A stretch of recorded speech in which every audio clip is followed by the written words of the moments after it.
Olá pessoal, tudo bem com vocês? Espero que sim. Primeiro quero agradecê-los a forma com que me receberam, a participação de todos. Espero aí que façamos um bom trabalho, né? São pouquinhos dias, porém espero que sejam eficientes. Mais uma vez eu pedi desculpa para vocês. Cachorro late, guarda da rua passa, carro passa, mas é assim mesmo trabalhar em casa, como acho que talvez eu já tenha dito a vocês em um outro momento. Pessoal, o tema de ontem eu percebi que vocês acharam muito interessante e como eu já havia dito, é uma situação que se fará muito presente na vida de vocês, pacientes com lesões, pacientes com processos inflamatórios, e é muito importante que nós tenhamos aí esse olhar clínico para então poder detectar e impedir que todo esse processo ele alavanque e torne-se aí muito grave ao ponto de se tornar um risco de infecções generalizadas e até o nosso paciente vir a óbito. Então, vamos só fazer aí, gente, que isso é muito importante, isso cai muito em prova de hospital, dos 5 sinais flogísticos, ou sinais da inflamação: dor, calor, rubor, edema e perda da função. Todos esses sinais, eles ocorrem por conta de adaptações hemodinâmicas, né? Ou seja, da forma com que o sangue vai trabalhar, tá? E todas as outras células de defesa, além também da adaptação vascular.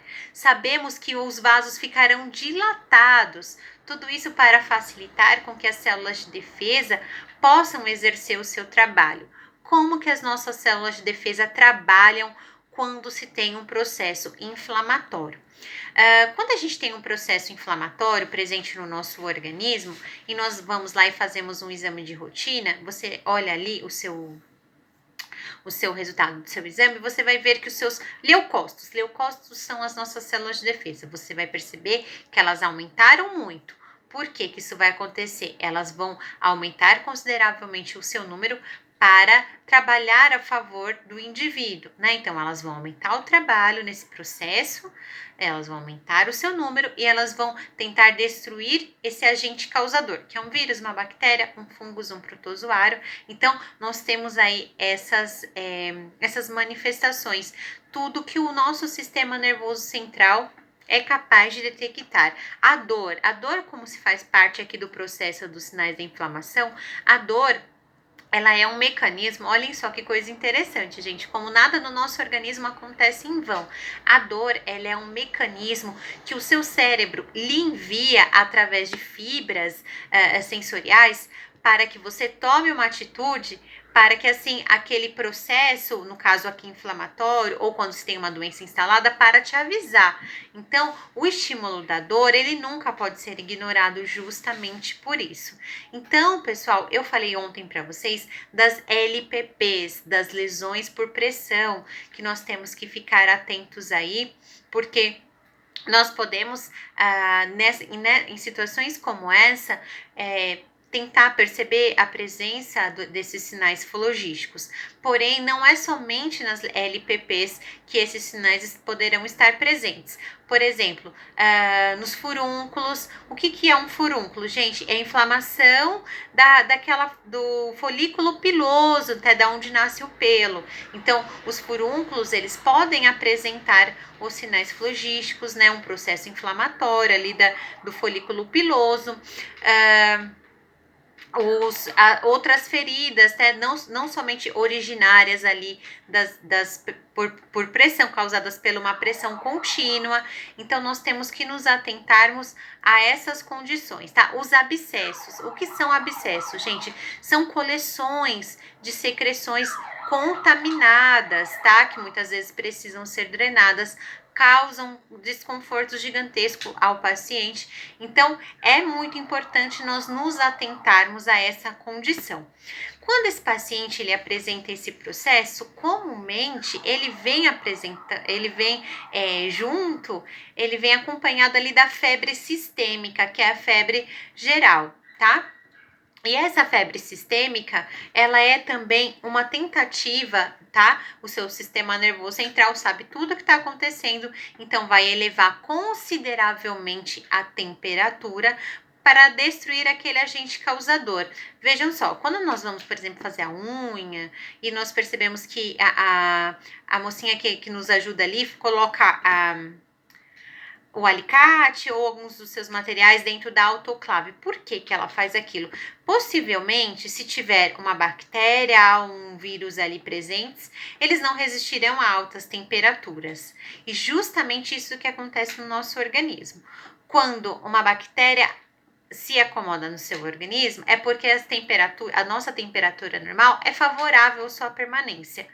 Quando essa temperatura aumenta e nós temos febre, já não é mais tão agradável a esses micro-organismos. Então, o nosso sistema nervoso central aumenta a temperatura a fim de destruir.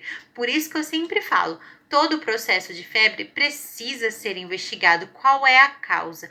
Qual é o agente causador? Né? Qual é o micro-organismo que está desencadeando todo esse processo? Então, nós temos que nos atentarmos a isso, tá? Os cuidados, tá? Vocês me perguntaram sobre os cuidados ontem, né? Nas LPPs ou nas lesões que talvez possam apresentar sinais de inflamação. Pessoal, é muito importante a questão da precaução. Uma vez que nós temos aí a ruptura, né, de um tecido em lesões expostas, nós temos que pensar em proteger essas regiões para que elas não se tornem portas de entradas, tá? Falando até em curativo, rapidinho, vamos só entrar nesse mérito assim, bem rapidinho, mas assim, gente, é muito importante. As lesões por pressão, que é algo que eu percebo que chama muita atenção de vocês, o primeiro estágio dela é o rubor. Então, veja, não houve ruptura tecidual, o tecido ele se mantém íntegro, porém o rubor, a vermelhidão, já é o primeiro estágio da LPP, da lesão por pressão. E nós da enfermagem, nós temos que nos atentarmos muito, porque, pessoal, essa questão da LPP, ela é designada, essa responsabilidade toda para nós. Uma vez, só um pouquinho, por isso que também é muito importante, quando o seu paciente chega, você já fazer um exame físico junto com a enfermeira e verificar possíveis alterações, porque uma vez que seu paciente chega totalmente com a pele totalmente íntegra num setor para você, e depois ele desenvolve essa lesão, essa LPP, consecutivamente, toda a culpa dessa situação cairá sobre a nossa equipe de enfermagem. Então, muito cuidado, não podemos fazer com que isso aconteça, tá? Não somente para nos precaver, mas, claro, pensando no bem-estar do paciente. Então, o que antes nós pensávamos que era apenas um vermelhinho, já é o primeiro sinal. Então, o que nós fazemos aqui? Nós vamos realizar a mudança de decúbito. Gente, por que a mudança de decúbito, ela é importante, tá? E aí eu já volto para as fases. Gente, a mudança de decúbito, ela é muito importante porque uma vez que os tecidos, principalmente os tecidos moles, o calcâneo, a região sacra, né, aqui atrás do pescoço, todas essas regiões, né, de tecidos moles, se ficam permanentemente, né, sob a pressão de um colchão ou de uma cadeira de rodas ou de uma poltrona, consecutivamente esses tecidos moles sofrerão alteração na passagem sanguínea, na vascularização, tá? Esse tecido mole começa a sofrer uma pressão contínua até que possa haver uma lesão. E consecutivamente esse paciente apresenta a LPP. Então, mesma coisa, nós mesmos, saudáveis, jovens, e aí ficamos sentados numa cadeira por horas. O que iria acontecer? A circulação, a oxigenação, desculpa, gente, deixa eu dar um ok aqui.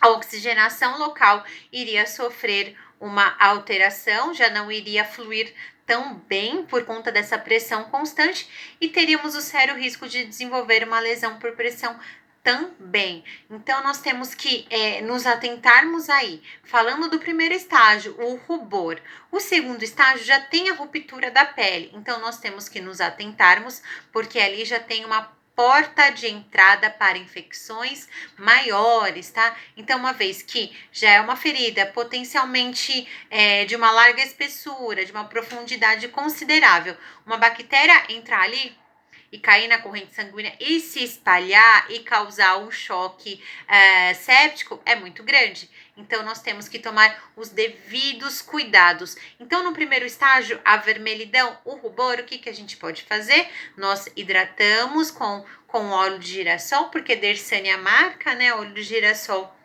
é a substância, o agente, então nós hidratamos aquela região, mudamos de decúbito, porque quando a gente muda de decúbito, a gente evita essa agressão e essa pressão contínua, que vai prejudicar a vascularização, que vai prejudicar a oxigenação e vamos parar de pressionar aquele local que já está fragilizado, tá?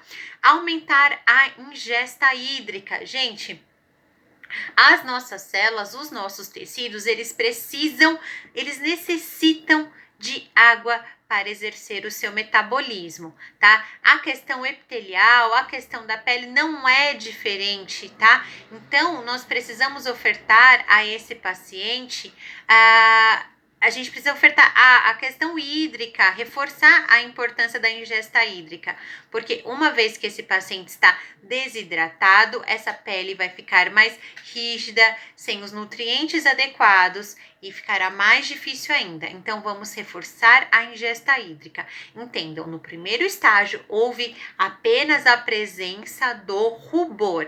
Já no segundo estágio, nós já temos a ruptura tecidual e nós temos que nos atentarmos, porque o ambiente hospitalar é um ambiente com a questão das bactérias específicas daquele local é muito grande, por mais que hajam todos os cuidados necessários, existem ali bactérias características no ambiente hospitalar, as bactérias hospitalares, né?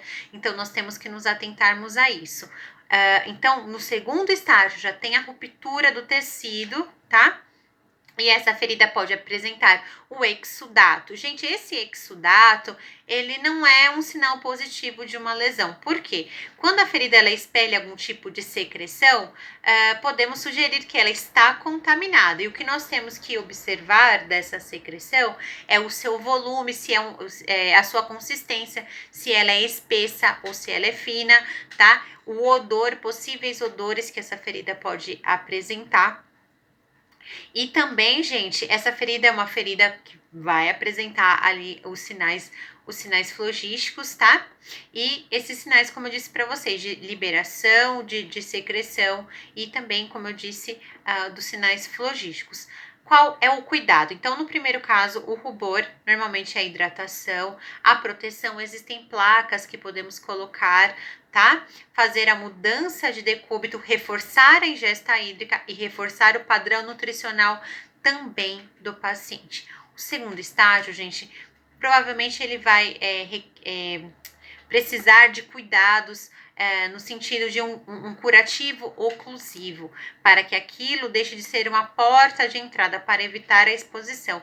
Eu até falei para uma de vocês, através da mensagem, que nós vamos fazer a higiene com sabão neutro, sempre deixar muito seca.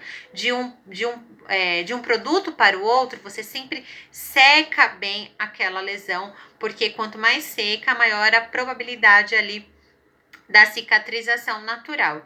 Então, quando vocês forem esguichar o soro fisiológico para a limpeza local, não esguichem com força, tá? Porque existem pequenos vasos sanguíneos que estão se regenerando, porque existe aí todo um processo de regeneração tecidual, conforme nós vimos ali na aula dos sinais da inflamação, que o último estágio desse processo é a regeneração tecidual, porque os nossos tecidos são capazes de se regenerar.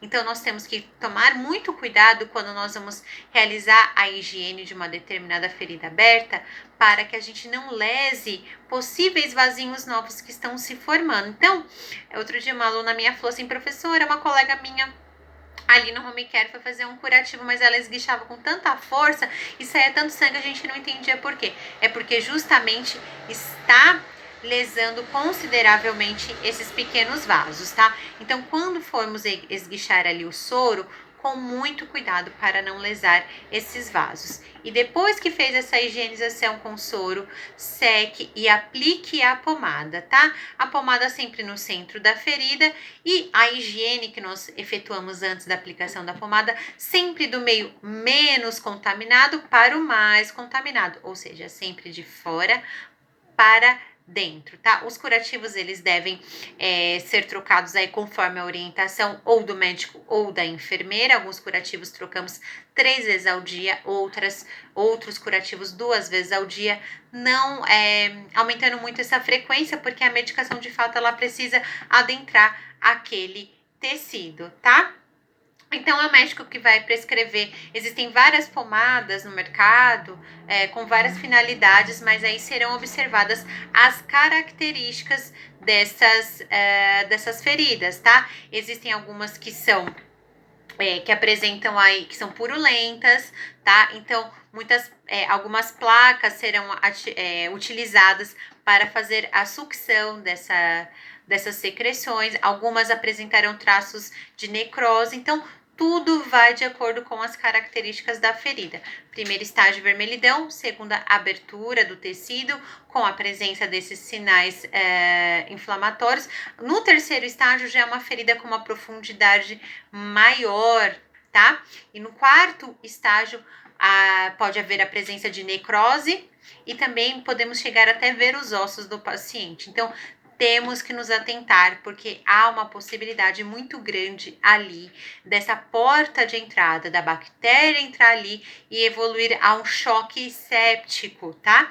O choque séptico é quando acontece uma desordem muito grande no organismo, uma verdadeira desordem, quando o sangue de membros inferiores, membros superiores, vão aos órgãos principais, coração, cérebro e pulmão, e aí depois de todos os outros órgãos, como rim, baço, estômago, fígado, vão tentar levar sangue para cérebro, coração e pulmão, porque é uma desordem tão grande, no caso, quando essa bactéria se espalha, que chegamos aí no caso do choque séptico. Então, temos que tomar muito cuidado em relação com esse processo aí das lesões do nosso paciente, tá? Das lesões por pressão. Lembrando que alguns fatores favorecem essas feridas, pioram o seu processo cicatricial. Pessoas com mais idade, pois possuem menos colágeno, menos massa muscular, isso dificulta o processo. Pessoas obesas, né? Então, as pessoas obesas, elas possuem aí maior dificuldade no processo cicatricial, tá? Pessoas diabéticas, acamados, contínuos. Então, todas essas situações, elas contribuem para termos uma dificuldade maior aí no processo cicatricial. Gente, existe a cicatrização de primeira intenção e de segunda intenção. A cicatrização de primeira intenção é quando essa cicatrização acontece naturalmente. É quando as bordas da ferida se aproximam. E na segunda intenção é quando precisamos realizar a sutura, tá? Então, pessoal, nós temos que nos atentarmos aí a essas questões dos sinais flogísticos, dos sinais da inflamação.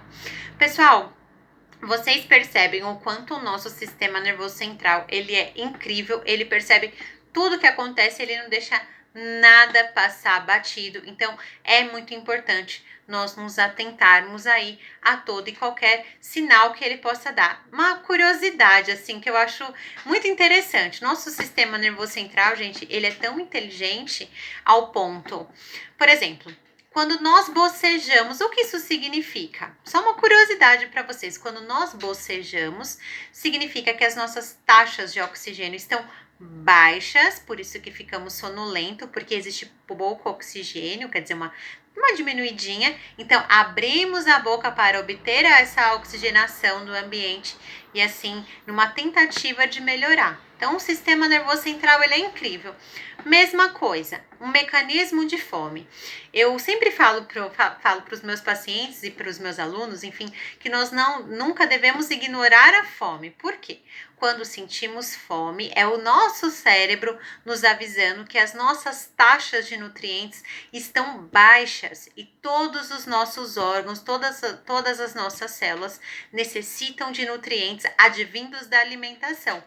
Então, quando eu sinto fome, é o meu cérebro avisando que essas taxas estão baixas e eu preciso repor através da alimentação. E eu só vou saber disso com a fome. Então, o nosso corpo é uma máquina fantástica, principalmente o cérebro, assim, eu acho incrível. Então, nós temos que nos atentarmos a isso, tá?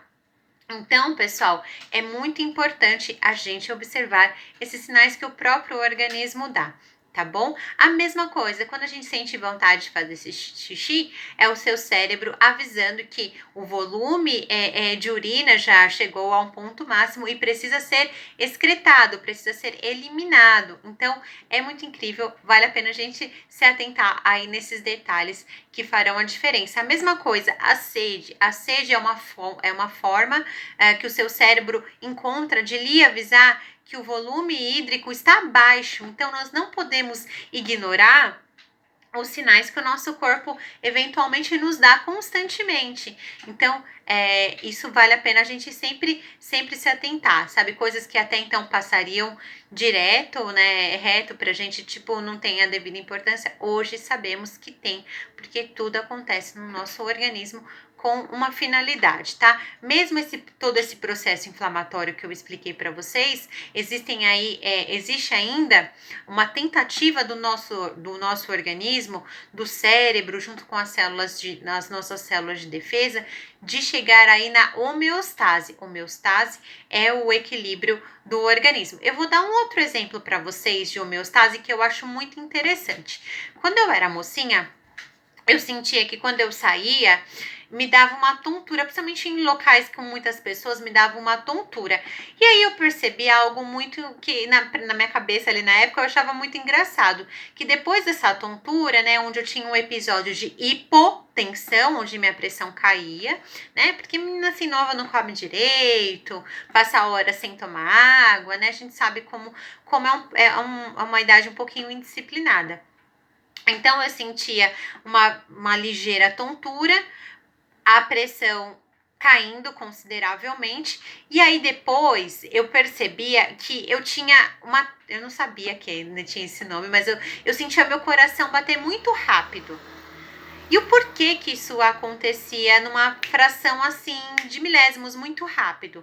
É o mecanismo de compensação. Quando você tem uma queda de pressão arterial considerável, a hipotensão, é comum, em fração assim de segundos, o seu coração aumentar consideravelmente o trabalho, ou seja, você apresentar uma taquicardia compensatória. Por quê? Porque o seu cérebro percebe que sua pressão caiu consideravelmente, faz com que todas as contrações cardíacas, né, do músculo miocárdio aumentem para mandar mais sangue e sua pressão a aumentar. Então, nós temos que nos atentarmos e conhecermos esses mecanismos, pois eles fazem parte da nossa vida. Então, por mais que tenha a instalação de uma patologia, nós ainda vamos perceber que ainda existem tentativas do nosso próprio organismo de nos defender.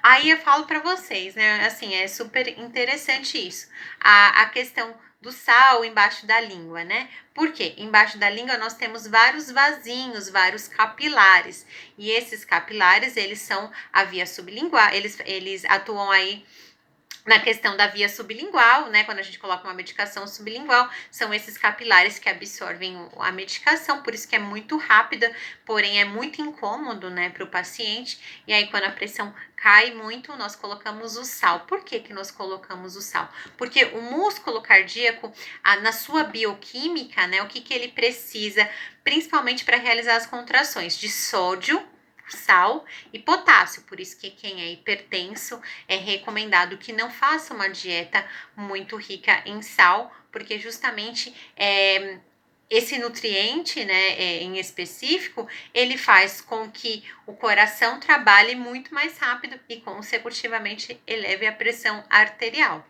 tá?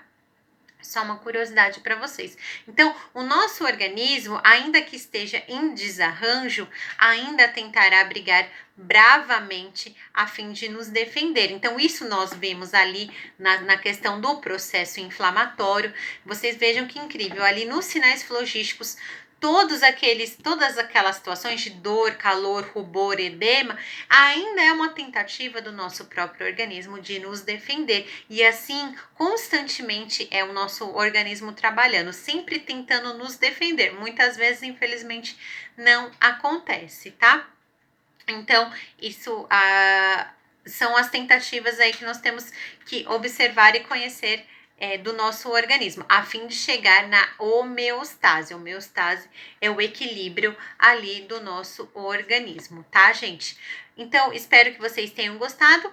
Acredito que devo fazer mais um vídeo, porque a professora gosta de falar, tá até com dor de garganta, só vai dar uma pausa, tomar uma aguinha, e eu só tenho a agradecer a vocês, gente. Espero que estejam gostando da aula. Até daqui a pouquinho.